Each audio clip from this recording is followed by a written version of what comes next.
नुकताच परवा माझी एक नवीन फिल्म येते, 12 जूनला ती रिलीज होणार आहे.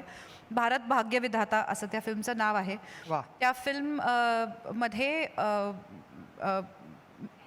आम आदमी ज्याला आपण म्हणतो, रोजची कामं करणारे आपले जे सगळे सहकारी आहेत, मग ते सफाई कर्मचारी असो, पोलीस असो, हॉस्पिटल्समधल्या नर्सेस असो, सगळ्या प्रकारची दैनंदिन आयुष्य सुरळीत चालत राहावं यासाठी कामं करणारे जी लोकं आहेत, त्यांचं हे सेलिब्रेशन आहे. कारण ती गोष्ट कामा हॉस्पिटलच्या नर्सेसबद्दलची आहे.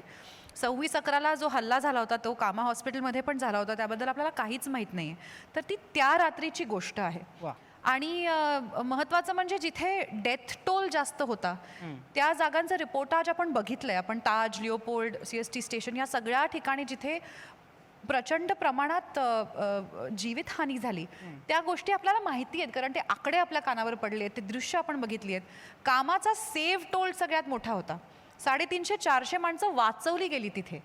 तर त्याची ही गोष्ट आहे. त्याचे मी आता पोस्टर्स आणि ह्या सगळ्या गोष्टी पोस्ट करू लागले आहेत. तर ती फिल्म कंगना रनौत यांनी प्रोड्यूस केली आहे. त्याच्यात त्यांनी उत्तम कामही केलं आहे.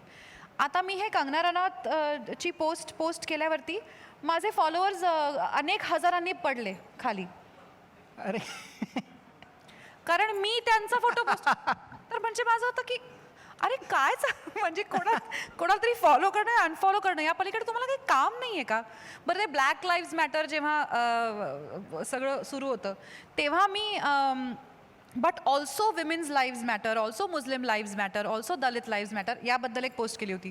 तेव्हा परत हजारोंनी माझे फॉलोअर्स. तर मग कोणाला प्लीज करायचं आणि कसं प्लीज करायचं?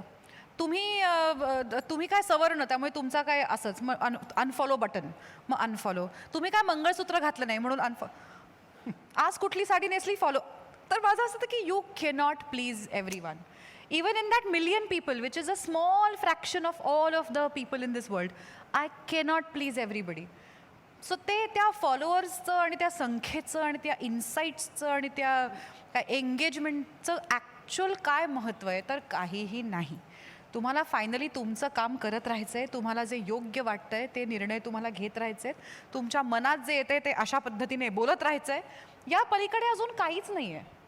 What else are you going to be able to do? So हे सगळं किती सिरियसली घ्यायचं ह्याचा आम्हा मिलेनियल्सना अनुभव असल्यामुळे मला वाटतं आपल्याला भीती वाटायची गरज नाही आहे.